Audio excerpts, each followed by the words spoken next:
todos, obrigado pelo convite, obrigado antecipadamente pela vossa paciência, que espero que vão ter até o fim, ou já vamos ver. Como a Sara disse, eu trago aqui este tema no fim da era dos professores. Eu tenho um problema, tenho que começar por explicar. Eu preparei uma apresentação para 2 horas. Na verdade, gostava de falar sobre isto durante 2 dias, mas a Sara diz que só tem 15 minutos e está sempre aquela manda. Portanto, vão ser 15 minutos. Porquê é que precisava assim tanto tempo? Porquê é este tema? Durante a pandemia, eu publiquei um artigo na revista do SNESUP, o Sindicato dos Professores de Ensino Superior, com este título.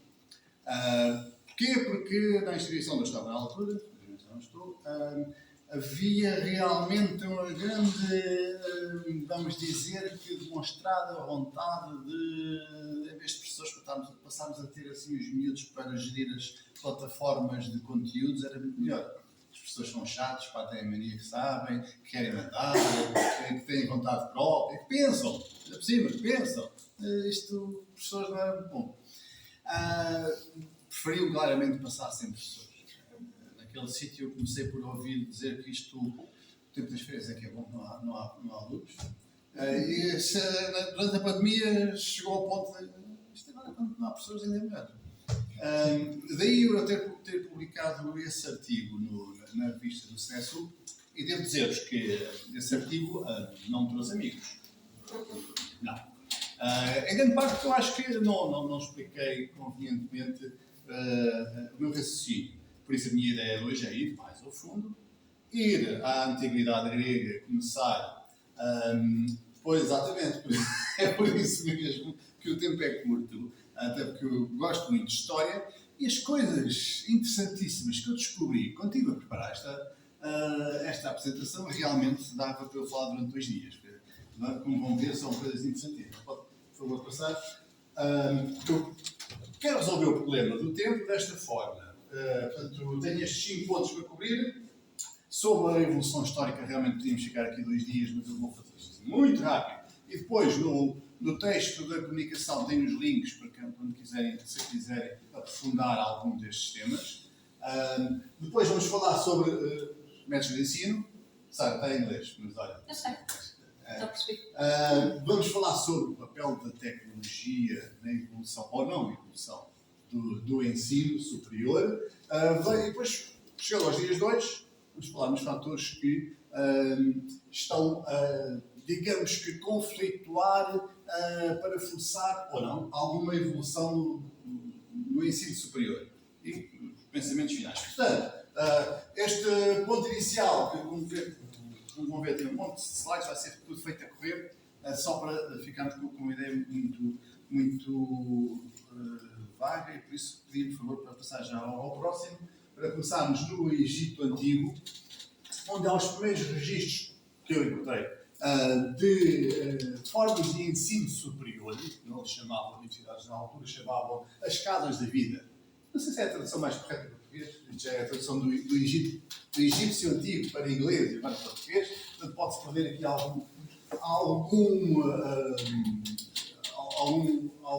conteúdo, mas a ideia é que funcionavam tanto como repositórios de conhecimento, livrarias, na altura, casas com livros, como funcionavam como o sítio onde as pessoas trocavam ideias e escreviam.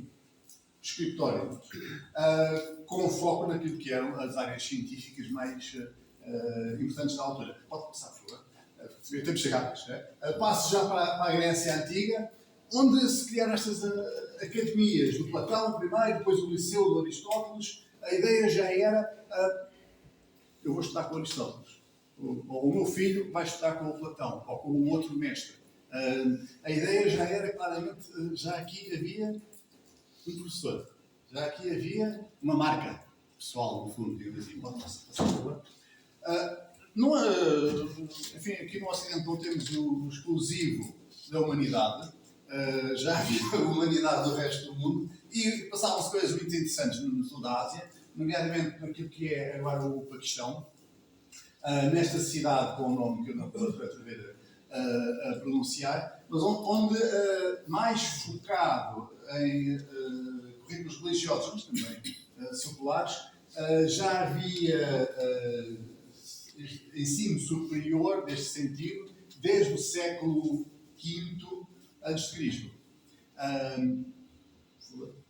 Enquanto na China, durante a dinastia Han, havia esta universidade imperial que ensinava os 5 clássicos de Confúcio. E com isso formava burocratas, e esta dinastia, se durou tanto tempo, foi em grande parte por ser capaz de criar uma burocracia em todo o Império e treinava as pessoas que iam trabalhar nessa burocracia com ênfase em moral e ética. Burocratas, moral e ética. Não é por acaso, de certeza que isto já vem da China Antiga. Por favor. O Império Bizantino, depois da queda do Império Romano, também com o objetivo de formar os funcionários públicos, os burocratas, desenvolveu este novo Pandila Criterion, nem sei bem que língua será isso, mas onde reparem, tinha um corpo docente de 31 professores. Isto já era uma dimensão completamente diferente. Pode, por favor, passar à frente. Ou seja, com registros, isto é os casos que temos registado, em que encontramos registros, desde 3000 BCE até 425 CE, temos aquilo que são os fundamentos do ensino superior. Podiam não lhes chamar universidades, podiam não ter currículos e diplomas como as universidades de hoje, mas onde já se segue os mesmos princípios com focos especializados em áreas específicas, com metodologias. E reparem como isto acontece em civilizações diferentes ao longo do mundo. Alguma coisa motiva o ser humano para precisar desta formação superior. Já há procura para este produto há tantos milhares de anos, é porque há alguma coisa no ser humano que nos faz necessitar disto. Chegamos à Idade Média, que é quando nós oficialmente dizemos que surgiram as primeiras universidades. Vemos como aqui há maior desenvolvimento na Europa e no mundo árabe de então. Desde o século XI há vários registros, há vários registros em Bolonha, aquela que é oficialmente a primeira universidade do mundo, fundada em 1088. Não era apenas uma universidade de direito, mas era sobretudo conhecida por essa área científica e que serviu em grande parte de modelo para as outras universidades que depois foram sendo criadas na Europa. No mundo árabe, como eu dizia, também, durante este período, desde o século IX, foram criados centros de estudo, universidades, centros de estudos avançados e universidades em diversos califados. Al-Qarawi e o Al-Azhar são os dois exemplos mais citados. E com estas universidades da Idade Média, foram muitas vezes formadas por ordens religiosas, ligadas à religião de um lado e do outro, árabe, muçulmano e cristã. Foram as primeiras a oficialmente criar a ideia do grau, do diploma que confere um grau. Portanto, no fundo, uma certificação. Aquele fulano fez um curso naquela universidade. Podem confiar quando ele falar sobre o direito, ou quando ele nos recomendar que tomem um remédio qualquer, que tirem sangue, que era o que a medicina da altura fazia. Enfim, podem confiar, porque ele conhece tem o melhor conhecimento que existe hoje em dia naquela área. No fundo, é esta a ideia do diploma, que vem da Idade Média. É claro que as instituições religiosas tiveram um grande papel neste, mas tinham em tudo. O Papa criava e desfazia países, portanto, não é de admirar. Todas se centravam em cidades com importância religiosa, pela mesma razão, que se chama aqui cidades catedrais centros islâmicos importantes. E, portanto, há aqui não há confusão nenhuma, há aqui uma total identificação entre o ensino e a religião. Entretanto, chegamos à Renascença, a era das luzes, não é? E também a era da imprensa, recordemos. Isso, obviamente, teve importância. E vemos surgir universidades além da religião. Por favor. É aqui que nasce a universidade moderna, no fundo, em que se começa a formar esta ideia do método científico, da forma científica de abordar problemas, de desenvolver conhecimento. É aqui que a investigação passa a ser uma atividade central da universidade. A criação de conhecimento, digamos que sempre existiu, mas aqui tornou-se oficialmente uma das funções da universidade. Criar conhecimento. E é também daqui que vem esta ideia da liberdade académica. O reconhecimento que sem liberdade académica a criação de conhecimento vai ser altamente prejudicada. Sem liberdade académica, a formação de futuros técnicos, futuros sábios, vai ser grandemente prejudicada. Entretanto, quando chegamos à Revolução Industrial, ao século XIX, a universidade expande-se significativamente e expande-se em grande parte porque começa a ensinar temas técnicos. Porquê? Porque a Revolução Industrial precisava de técnicos, percebessem, de máquinas, de vapor, roldanas e de coisas que hoje parecem muito básicas, mas que na altura era uma tecnologia mais avançada e mais difícil. E é o acrescentar destes novos saberes, tanto na parte de investigação como de ensino, que faz que as universidades cresçam e a Universidade de Berlim é apontada novamente como um modelo desse tipo de universidade criada em 1810, portanto já século XIX. No século XX assistimos à massificação da universidade, que se torna acessível a toda a gente, mais depressa nos países do que noutros, obviamente. Há, portanto, um aumento dramático do nível de número de alunos nas universidades. A universidade começa a ser vista como importante, não só já do ponto de vista religioso, como do ponto de vista do conhecimento e da investigação, mas também do desenvolvimento económico. É aqui que as universidades passam a assumir aquele papel de motor, ou pelo menos a ter essa imagem pública de motor de desenvolvimento económico.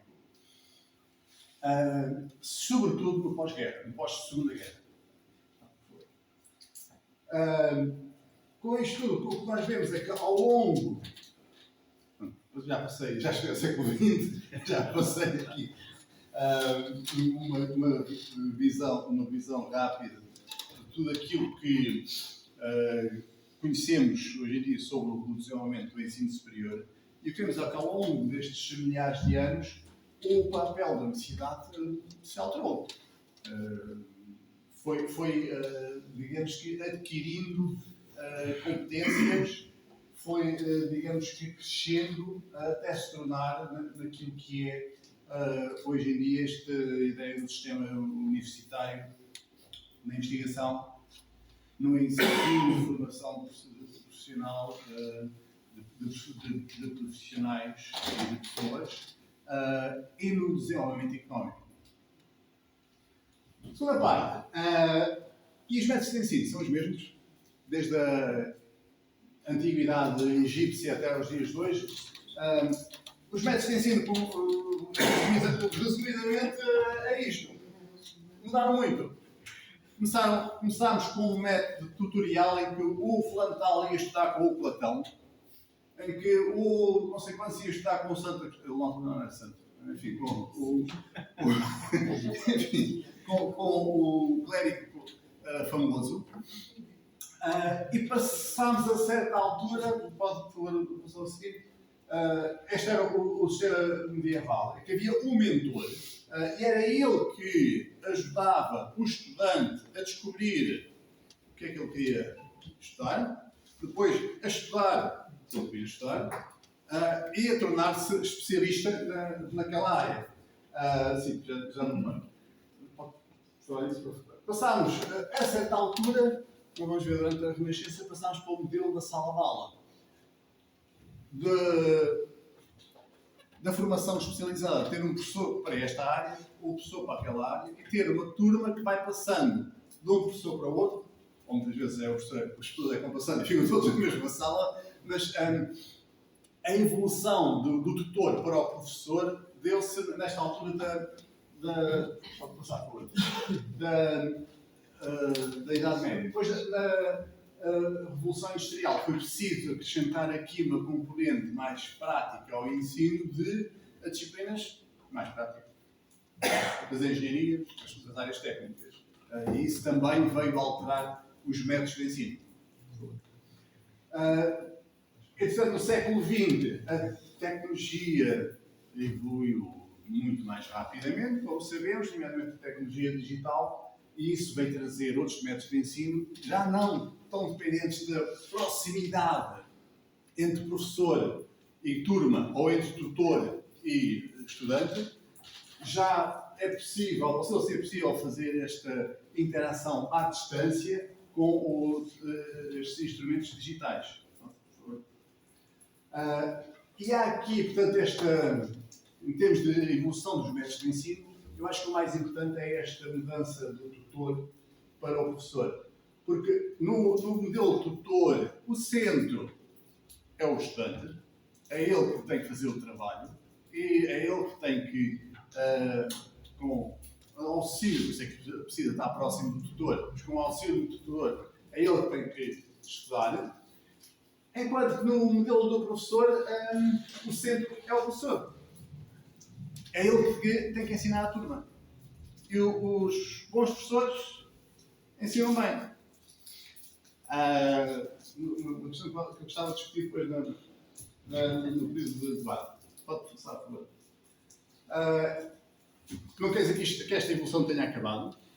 Pelo contrário, estamos numa altura em que esta evolução há de levar-nos a outro conceito, seguramente, não sei qual, não tenho essa pretensão, mas começa a haver demasiados fatores a pressionar essa mudança. Terceira parte, o que é que a tecnologia trouxe à sala de aula? Que mudanças podemos observar? Por favor. Começámos por introduzir na sala de aula o quadro, onde escrevia tecnologia de quadro óssea. Depois o projetor de slides como é que chamavam as transparências? Sim, que projetava? Acetatos. Depois passámos a ter computadores, isto é mais para o fim do século XX.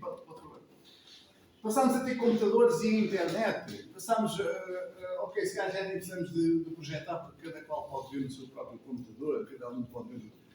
Estamos a trocar a informação que estamos a trocar e podemos jogar uns jogos pelo meio, ou pôr os alunos a jogar uns jogos, e inserir outros conteúdos como vídeos. Passámos, portanto, a poder usar muitas outras ferramentas neste processo de aprendizagem. E mais uma vez, porquê? Porque estamos centrados no professor. E o professor pode fazer muitas outras coisas, usar muitas outras tecnologias para que o aluno aprenda. Podemos discutir depois. Mas, na verdade... Era este? Já não sei. Era aquilo antes. Era este, sim. Era da faixa vermelha. Na verdade, continuamos centrados na sala de aula. Naquela ideia de ter os meninos todos sentados em carteirinhas e ter o senhor professor debitar conhecimento. Só que já pode usar outras coisas para debitar esse conhecimento. Ainda não há, como ouviu a minha mulher esta manhã, ainda não há nenhuma forma de abrir a cabeça do aluno e ter o conhecimento lá dentro. Não funciona assim. Como podemos discutir depois. Pode passar o seguinte, por favor. Portanto, a tecnologia tornou-se realmente um componente importante do ensino superior, mas na verdade não veio mudar nada. Na verdade, a sala de aula é a mesma do século XVIII. Só usamos mais os brinquedos. Okay? Na verdade, os métodos de ensino continuam a ser os tradicionais. Só continuamos usamos mais informação. Deixem-me, sei que tenho que estar curto, mas já não é pouco. Deixem-me só contar esta história para perceber o que eu quero dizer. Lembram-se quando passámos dos BIs para os cartões de cidadão? Sim. As conservatórias instalaram aqueles equipamentos que na altura eram muito à frente, era o mais moderno que podia haver, e eu fui dos primeiros a tirar o cartão de cidadão, porque o BI caducava. Então eu chego e vejo o senhor que eu conhecia que estava lá antes, tinha feito uma carreira de 30 anos a fazer BIs. Como é que se fazia os BIs? Máquina de escrever. Papéis com químicos, para fazer cópia. E, portanto, tinha que ser forte a máquina. E depois colavam a fotografia, recortavam. Esse senhor que estava ali com aquele equipamento super moderno, com um portátil fantástico e as câmaras e o scanner, não sei o que mais, tinha feito toda aquela carreira de 30 anos numa máquina de escrever AZERTY. Tinha à sua frente um moderníssimo computador QWERTY. Fernando!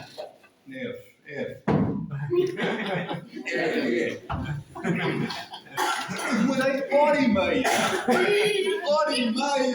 com o equipamento mais moderno que havia. Ok? Passado 2 meses, mais ou menos, voltei lá porque os meus filhos, hoje em dia os bebés não saem da maturidade sem cartão de cidadão, mas na altura não era assim. Vou chegar à adolescência e voltei lá com ela. Primeira coisa que eu reparo, a senhora já não estava lá. Segunda coisa que eu reparo, o computador também não. Também não aguentou.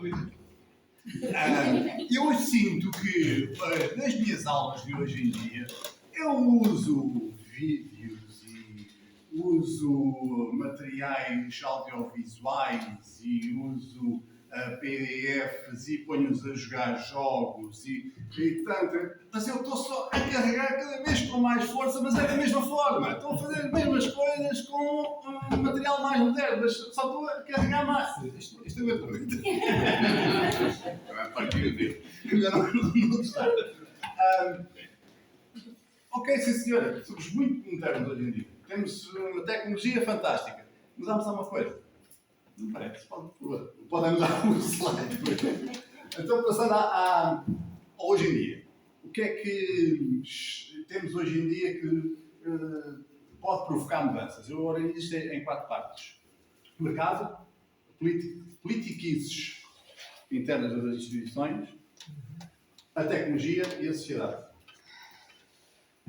No mercado, o que nós vemos é que há cada vez mais oferta de formas alternativas das pessoas adquirirem competências profissionais. Os skills que Bolonha nos disse para focarmos no ensino superior, as pessoas querem aprender a programar jogos, a programar computador, podem ir para a universidade. Ou não. Ou podem comprar um curso online, que é muito mais rápido e isso é mais barato. Também, isto é mais coisas dos Estados Unidos, há uma crescente porcentagem da população que não vê com bons olhos essa coisa dos seus filhos irem para a universidade a aprender coisas de esquerda, comunistas e não sei o que mais. Ou ao contrário. E, portanto, se quer de facto os filhos não vão à universidade, sobretudo os rapazes. Os Estados Unidos estão a chegar a um ponto em que há 2 raparigas por cada rapaz no ensino superior. São o dobro. 2/3 dos estudantes de ensino superior são mulheres. Nós ainda não, mas estamos a caminho. Acho que é. Normalmente 10 anos. No entanto, aquilo que se verifica é que só em algumas áreas é que as pessoas tomam essa via alternativa. Porquê? Porque na maior parte das áreas, o que vale no mercado de trabalho não é eu ter aprendido muito sobre economia nos cursos com os melhores professores de Harvard que eu comprei online, não é eu ter aprendido muito sobre medicina nos cursos que fiz online. O que vale no mercado de trabalho é ter um diploma de uma universidade reconhecida em Portugal. Não adianta eu saber muito, e temos muitos médicos em Portugal que não podem exercer, porque não têm diplomas válidos cá. Como este papel da certificação continua a ser muito importante, enquanto isso não mudar, continua a haver o mercado continua a alimentar as universidades. Por outro lado, internamente, passamos por períodos diferentes. Quando o mercado cresce para todos, as coisas acalmam. Quando não cresce assim tanto, os conflitos vêm ao de cima. E os conflitos vêm ao de cima um bocado naquele sentido que eu dizia há bocadinho, que senti durante a pandemia, mas que em muitas instituições mais ou menos patente o tempo todo. É isto de ter gente que pensa para chatice. Era muito mais fácil ter uns miúdos a gerir umas plataformas de conteúdos que ganhassem pouco e que não chateassem. Estas pessoas são chatas. Eu costumo definir o professor universitário como sendo aquele género de pessoas em que numa sala cabem dois, mas um tem que deixar o eco na rua, porque os egos dos dois não cabem. E se eu vejo isto assim, quem não aceita mesmo nada bem isto são os presidentes, reitores, diretores, enfim. Pode seguir, por favor.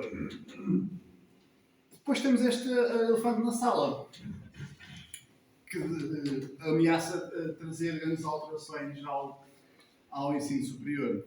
Eu vou terminar com um exemplo destes que eu próprio estou a desenvolver, a utilização da inteligência artificial na academia, seja no processo de ensino, no processo de avaliação, no processo de certificação, seja no que for, promete mudar, e não sabemos como.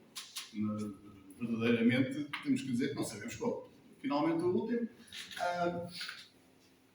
Em termos societais, aquilo que a sociedade nos continua a dizer é que, pois, vocês fazem um bom trabalho, mas deviam mandar os miúdos para o mercado de trabalho mais cedo. E depois nós perguntamos, porque é que as empresas, já que é assim, porque é que as empresas, e já que as empresas muitas vezes também dizem tão mal da qualidade do ensino, porque é que as empresas não oferecem a formação dos skills, das capacidades que são necessárias para elas, porque é que não oferecem isso aos miúdos? E é claro que, se perguntarmos isso a alguém, vamos seguramente responder que é mais fácil ser contribuinte a pagar o financiamento das universidades, é mais fácil serem os estudantes, nos Estados Unidos e outros países onde o ensino não é público, serem os estudantes a financiar essa formação do que serem as empresas a financiar essa formação. Mas se calhar isto algum dia pode vir a mudar. Algum dia podem as empresas vir a decidir que em vez de procurarem licenciados vão dar formação a jovens e licenciá-los internamente. Até porque no dia em que a Amazon, ou mesmo internamente, no dia em que a Sonai resolver criar um ensino superior e formar 100 pessoas por ano, mesmo que não dê emprego aos 100, os outros não terão dificuldades em encontrar trabalho no setor. Portanto, a transmissão dos skills profissionais não é forçoso que continue a ser feito pelas universidades. Não tenho a certeza de que isso vai continuar a acontecer. Embora, pronto, há muitos que foram contribuinte a pagar, em vez de serem as empresas. Isso foi uma das coisas que me deixou mais... Conhecem aquela empresa de produtos dietéticos, agora falta o nome da empresa, em que o dono, durante a pandemia, dizia que não precisava de Portugal para nada. O Tempos? Não. Prozis. Uma das coisas que me deixou mais furioso com esse tipo de declarações é que o senhor não precisa de Portugal para nada, mas precisa que os contribuintes o formassem a ele e o formassem toda a gente que trabalha lá. E lhes dessem subsídios para os ativos fixos e não precisa ficar para nada. Pode, por favor, passar. Então, o que é que será o futuro? Será que na Universidade do Futuro, será que vai haver Universidade do Futuro para começar? Ou será que a Universidade do Futuro vai continuar a especializar, como tem acontecido nos últimos anos, em ensinar skills profissionais, ensinar os miúdos a fazerem coisas? Ou será que vai voltar, de certa forma, ao passado e ensinar skills de vida, ensinar os miúdos a serem e não a fazerem. E depois, quando eles precisarem de aprender a fazer coisas que as empresas precisem, terão outras formas. Depois, se eu soubesse a resposta, tinha publicado um livro, ainda não fiz. Por favor. Olhando para o futuro, vemos que estas tecnologias, não só a inteligência artificial, mas a realidade virtual, o Vítor Lima, que esteve aqui de manhã, tem feito algumas experiências interessantíssimas com soluções tecnológicas relativamente simples, mas que permitem, de facto, que o ensino funcione de outra forma e em grande parte melhor. Há outra tendência importante que é esta ideia das microcredenciais. Eu não quero uma licenciatura em engenharia informática, eu quero um diploma a dizer que sei programar nesta linguagem específica. Eu não quero licenciatura em direito, quero um diploma a dizer que sei fazer contratos. Eu tenho inventar, não sou jurista. Tenho muitos outros defeitos, mas é claro que também as universidades são afetadas, terão de ser afetadas por este foco que crescentemente a sociedade tem com a sustentabilidade e com a acessibilidade, continua a ser muito diferente. Então, estou mesmo no penúltimo, se não estou em erro. Portanto, pode, por favor, passar? Acabou. Não. Está aqui? E agora? Isso sumiu, acabou. Acabou o tempo, não tem mais nenhum. Está aqui, mas é o princípio deste. Pois, aqui é o último. É este. Aqui. É que faltou a última secção, mas também. Portanto, isto só para. Então eu queria acabar com esse exemplo de utilização da inteligência artificial. Continuamos com este modelo do professor, da classe, da turma e do professor, que não é pessoa-se continuemos. Uma coisa que eu gostava de ter trazido hoje, mas entretanto aqueles problemas da OpenAI tornaram o ChatGPT menos viável nos últimos dias, e nomeadamente a criação dos GPTs próprios tem estado suspensa. Mas uma das coisas em que eu tenho estado a trabalhar é a ideia de que se eu vou orientar teses de mestrado, já sei que se repetem sempre as mesmas perguntas, porque todos nós, quando fazemos os nossos mestrados, temos sempre as mesmas dúvidas no início. O tema, a metodologia, e quantas páginas? É sempre a pergunta mais irritante. Bom, mas porquê é que não vou fazer essa pergunta a mim, se eu posso criar um GPT onde alimento os meus livros sobre o tema que eu quero ser orientado, onde alimento os meus livros e os trabalhos de outros sobre metodologias, e, portanto, o aluno, quando à 1h se começa a trabalhar na tese de mestrado, em vez de mandar um e-mail que eu só respondo 3 dias depois, porque fico danado por não enviarem e-mails à 1h, pergunta ao ChatGPT. Não ao ChatGPT geral, mas aquele ao meu GPT. Isto pode vir a viabilizar um modelo de tutor em grande escala. Não, é que eu assim posso orientar não uma, não 5, mas 50 delas. Com o mesmo trabalho. Portanto, em que sentido é que isto vai mudar? Gostava de saber. E se pensares numa equipa de orientação, multiplicas por 10 ou por 20. Tem aplicações também nas empresas, nos estádios. Era pior que lá, não era? Eu acho que sim, sempre.